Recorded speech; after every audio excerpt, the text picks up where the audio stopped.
जे रवी देवकर यांनी यांनी एकट्याने केलेलं नाही. एक एक एक एक पकडतोय, पण अजून न्याय कसा नाही भेटत.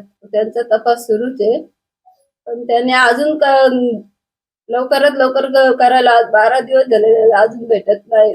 कधी नाही भेटला आम्हाला आमदार आमदार साहेबांनी, उपमुख्यमंत्री साहेब आणि फडणवीस साहेब कधी न्याय द्याल तुम्ही आम्हाला. आज 12 दिवस होऊन गेलेले. समोरासमोर आमच्या समोर फाशीची शिक्षा झाली पाहिजे. आणि जे आमच्या गावातून जे 4 घरं गेलेली आहेत ना, त्यांना पण हजर करायला पाहिजे, कारण त्यांच्या बरोबर ते पण फरार झालेले आहेत. आज 12 दिवस झाले, अजून कोणाला पकडले नाहीत. जे आहेत ते अजून पाठीमागे भरपूर उभे आहेत. जे रवी देवकर यांनी यांनी एकट्याने केलेलं नाही, त्यांच्या पाठीमागे अजून दुसरे भरपूर उभे आहेत.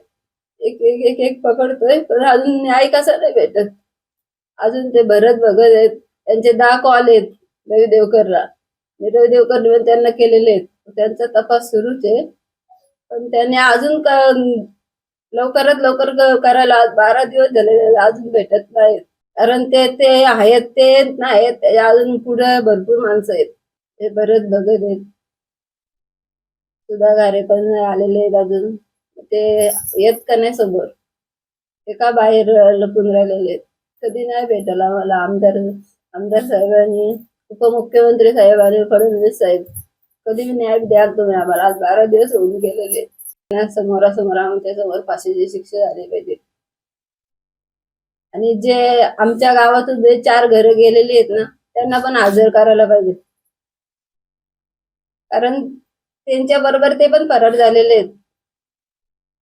त्यांचा हात असेलच ना, म्हणून ते पण बाहेर गेलेले आहेत ना, इथं राहिले असते. त्यांचा हात असल्याशिवाय ते त्यांच्या बरोबरच गेलेले आहेत. कोण ना कोणी येत. दुर्गेश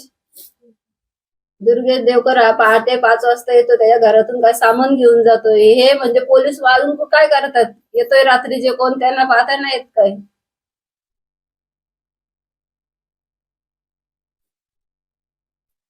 हा पाहिलंय, पहाटे 4 दरम्यान पाहिलेलं आहे. आमच्या गावातल्या एक लेडीने सांगितलं. माझ्या बाप्पांना न्याय का नाही भेटला?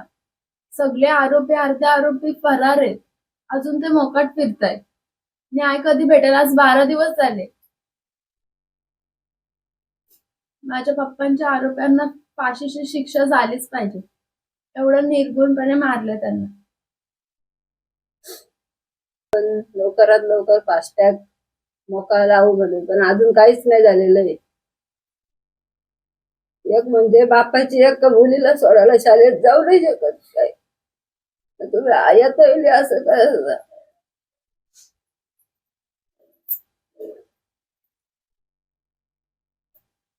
त्यांची चुकी काय होती?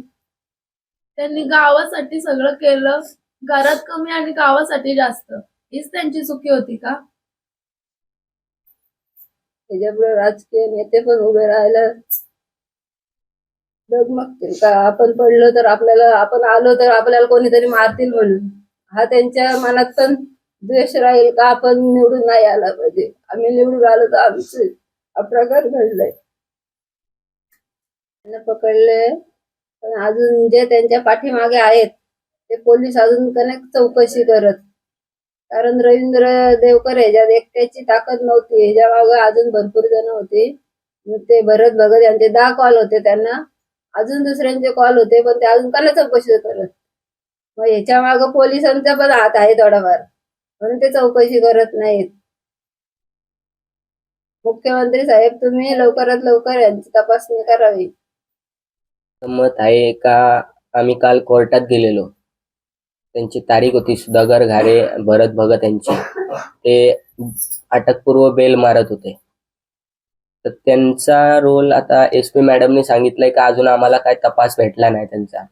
तर तुम्ही न पकडता कसं सांगू शकता का त्यांचा तपास नाही भेटलाय आम्हाला, अजून त्यांचा हात नाही याच्यात.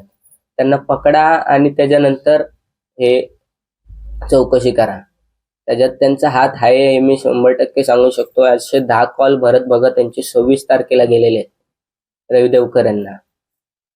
असे 10 कॉल गेले आणि ज्या दिवशी घटना झाली त्याच दिवशी घरी गेलेले आहेत ते रवी देवकर, भरत भगत यांच्या. भरत भगत हे त्यांचा हात 100% अजून त्यांचा तपास कधी होईल SP मॅडम काय करतायत ह्याच्यात? आज ते जर त्यांना अटकपूर्व बेल दिली ते येऊन आम्हाला मारतील. माझ्या 2 बहिणी आहेत, त्यांना धमकी देऊन गेलेले आहेत काही लोक.